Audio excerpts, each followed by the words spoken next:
Today is June 8th. It is about 1 o'clock in the afternoon and the weather is right there. Beautiful day, as you can see. Right now white clover's going heavy and my 13 acres of alfalfa up over the hill is all bloomed out. I wish I could send smell over YouTube because it smells amazing right here. We've got wind coming right up over the hill and the alfalfa just smells awesome. It's been not quite 2 weeks since we put the super on. If you remember, we had 5 frames of better comb, so fully drawn out comb, and then we had 5 frames of the Acorn, just pre-waxed foundation. So I want to see how they're filling those out and whatever. So with the nice weather that we've been having, these guys have been really going to work really heavy, and they've really been eating the sugar syrup. We've really been drinking it down. I've had 6 batches of sugar syrup go in here now. I just dumped another ½ gallon into each feeder. They were completely empty. So we're gonna check those. We're gonna check obviously for a laying queen, that's number 1, and we're just gonna check and see how these second boxes are doing. We've got our bucket for burr comb, and we've got our homemade frame rest. We've got a hive tool. We are armed with our 50/50 sugar water with Honeybee Healthy in it. I use that instead of smoke, in case this is your first time here. And when I bought these Flow Hives, I bought 2 Flow Hives. When I bought the hives, they each came with this netted hat here. So I'm gonna try this today instead of the full-on bee suit. And we're gonna see how many times we can get stung. Just kidding. These bees are pretty calm. The only time I've ever been stung, I got stung like right under the eyebrow, which hurt like crazy, by the way. That's the only time I've ever been stung.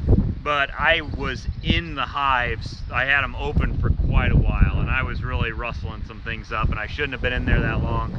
And I took the whole veil and everything off to just start talking, and had been a couple buzzing around my head, and one of them got right under my eyebrow, and it really hurt. So anyway, we're just gonna try this little guy out today and see how this thing works.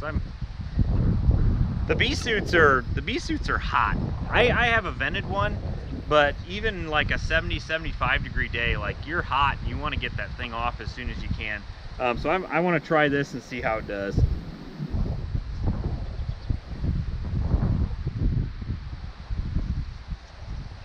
Oh yeah, looking good.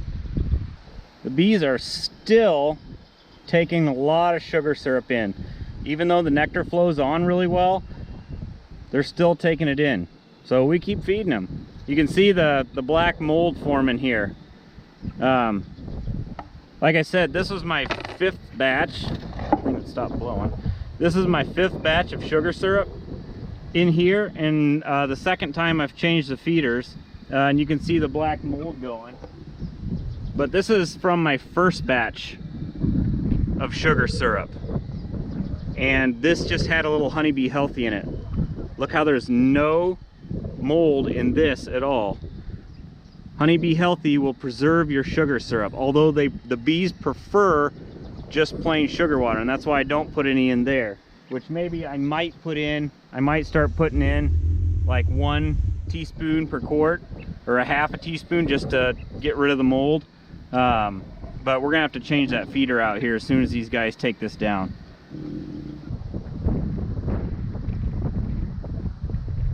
Look at all those girls. Wow. So you can see these guys here have just kind of started, just barely started to draw that out. Just barely. Not much weight to this one, but they definitely have been working at it. You can see how they're connecting it onto the sides of the wooden frame there. This is a better comb here. So this one's got some weight to it. They're definitely filling this with sugar syrup here. I can see some pollen on the other side. Got a little bit of pollen, a lot of sugar syrup in here. I'm gonna pull just a few more of these out really quick, and then we're gonna go down to the bottom box and see how our queen's doing down there.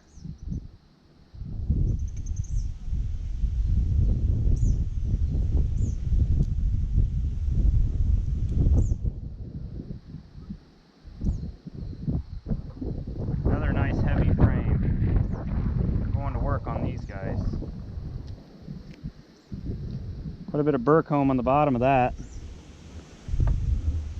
But another heavy frame here, just a lot of nectar being stored away. We'll be able to see the face of the acorn one, because I think they're working it just a little bit more than the ones that they were working on this side.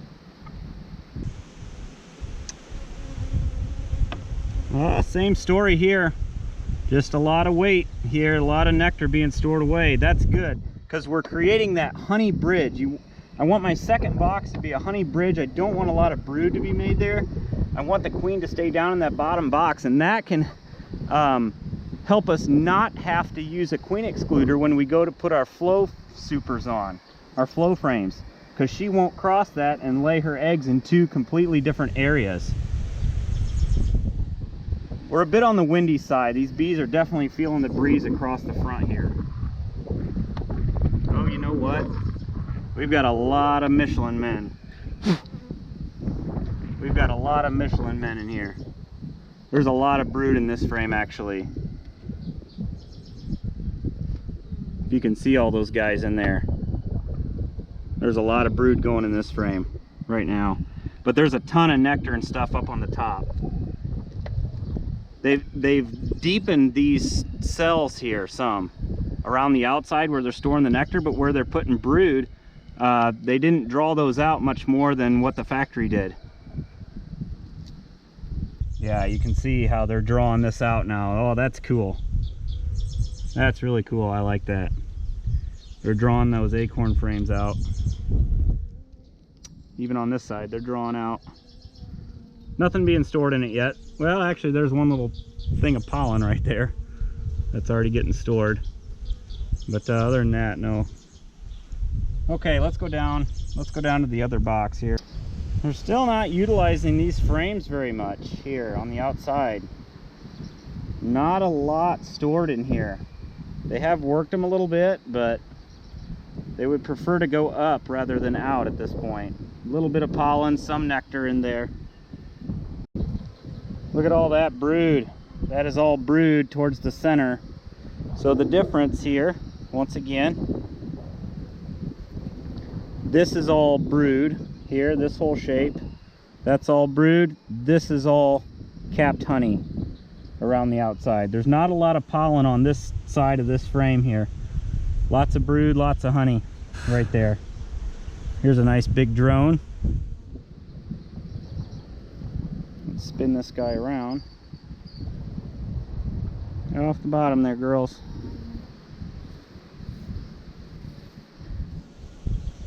Okay, we've got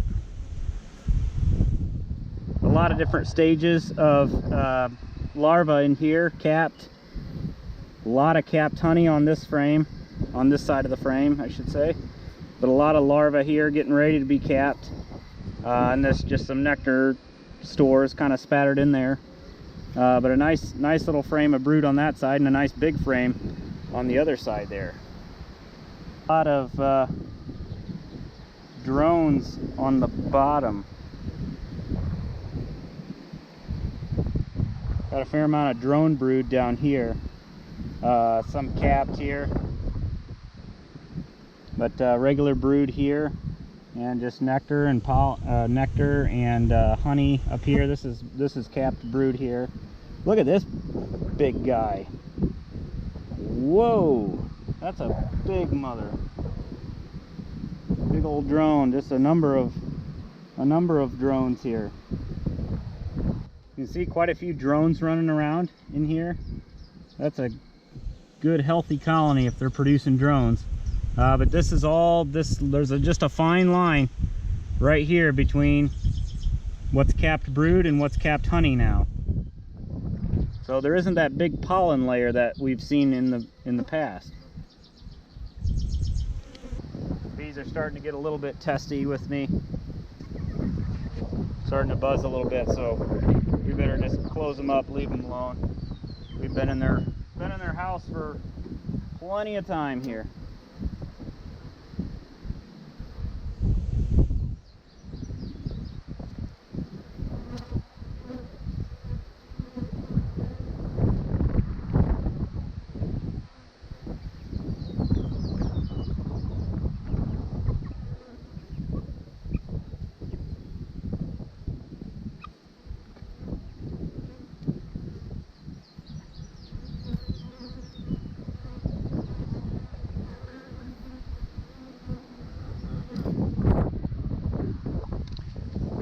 other thing I'm noticing is that they are really beginning to propolis things now. They just hadn't propolised hardly anything for quite a while. Hopefully I can get a good shot of it, but right along the back here, between the two boxes, there's just been a difference of space, and there's actually a little gap in there. And there you can see this little propolis line right here. They're trying to seal that up. It's pushing like 1/8 of an inch, so it's a pretty big gap there, and I was a little worried about that, but they're starting to propolis that up. Same way in the front. It's just, for some reason, the way the box went together, this here is just a slight, I mean maybe a 1/64 of an inch, and the box on top is just a little bit short too, and so between the two boxes it creates that gap. It's just the way they were constructed. So it's neat to see them propolis that shut. Okay, so if we take a look at our green hive, you can see we've got still the same activity. A lot of feeding on the feeder there. Sugar syrup. Got just a little bit of black mold getting started, but you can also see we've got a lot of ants in here.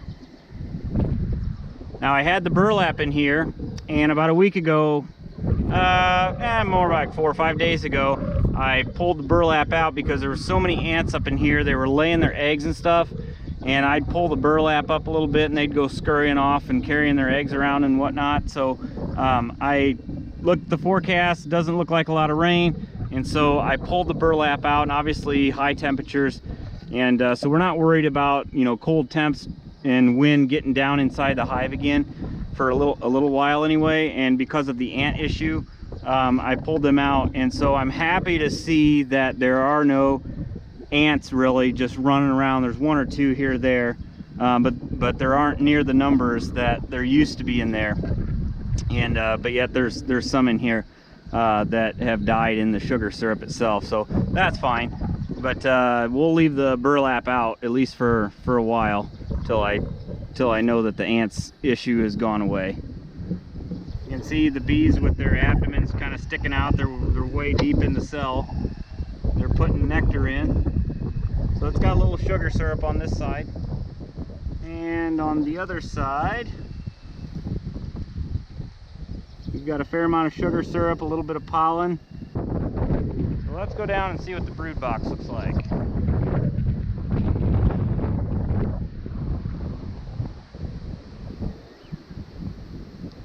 This is still a very heavy box. There's a lot of nectar in here.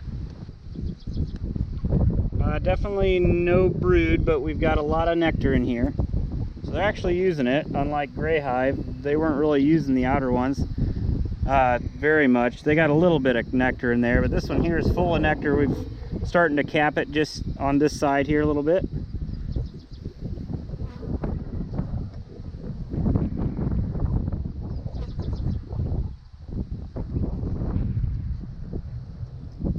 Oh yeah, we've got brood.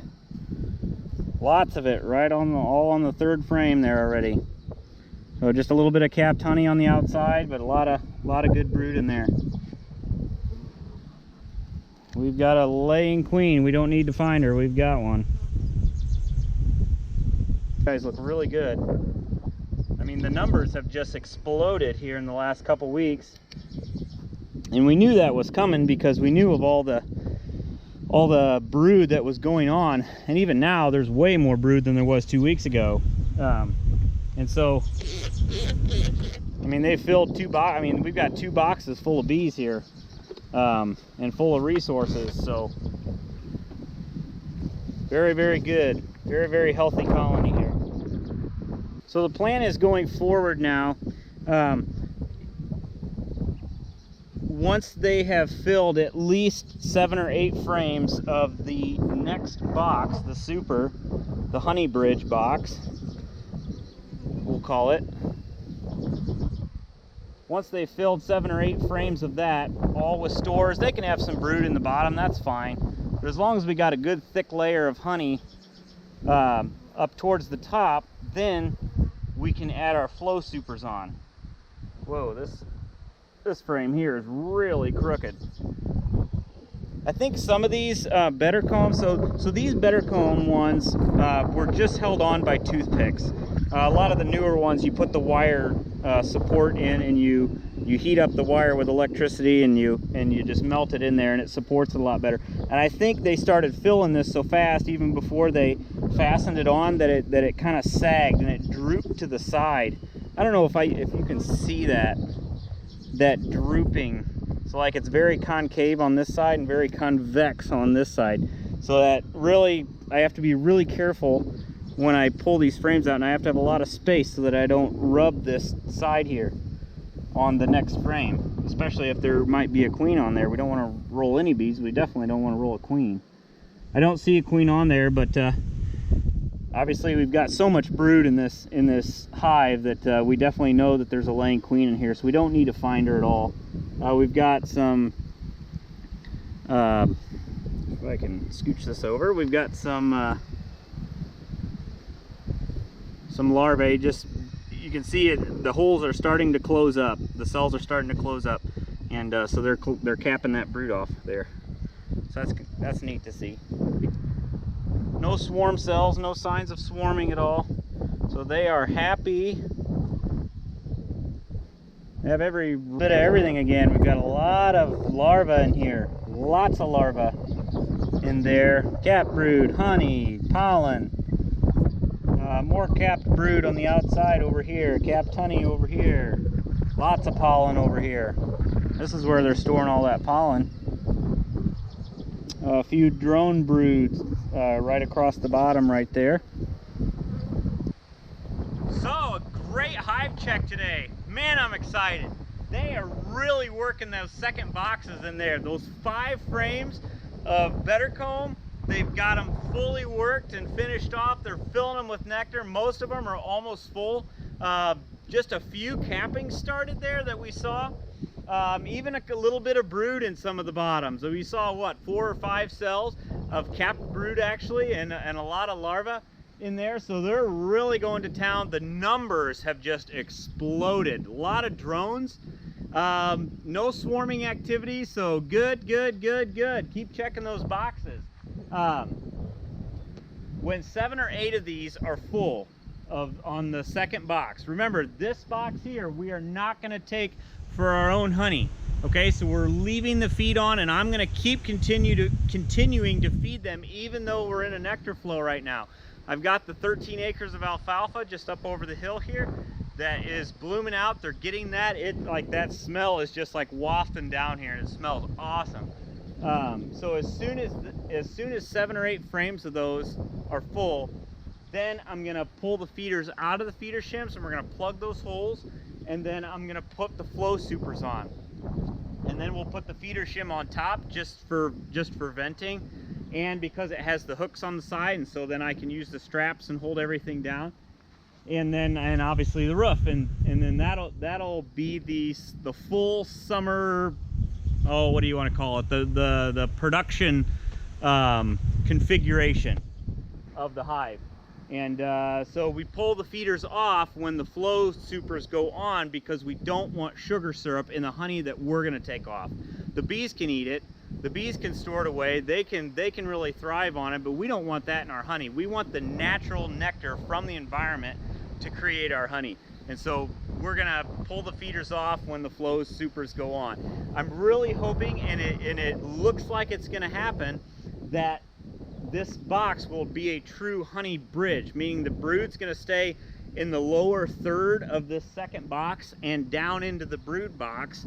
Hopefully all the brood will stay down there, and in between there and what's going to be the flow super is all going to be honey, and the queen is not going to cross over that honey bridge to lay eggs up in the flow super, which would totally paralyze the action and the full function of the flow super and the whole Flow Hive idea. So that's our goal.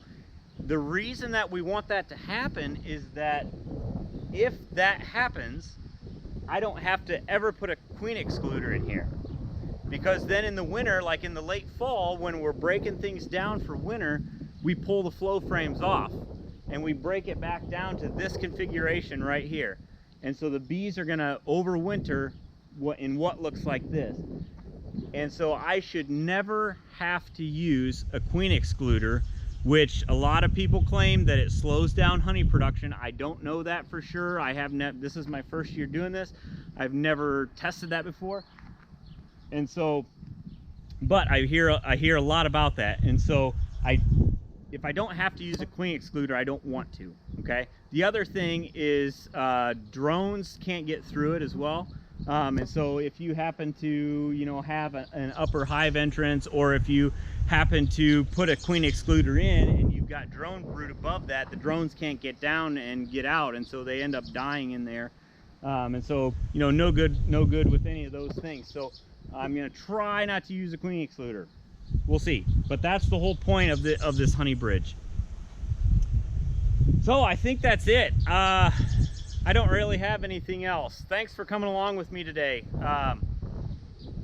Like I said, definitely saw evidence of laying queens. Definitely activity up in these second boxes now. It's been not quite 2 weeks since we put those in, so they've really gone to town on those quickly. So awesome. The Saskatraz bee is living up to the name of fast buildup. Definitely seeing that. No signs of disease, no signs of swarming. Yeah, no signs of anything negative in there, really. They're just booming, and woo, that gets me excited. So I don't know if that's just beginner's luck or what, but they look really good. So I'm getting very long-winded, and I've got some bailing to do this afternoon, so I'm gonna see you later.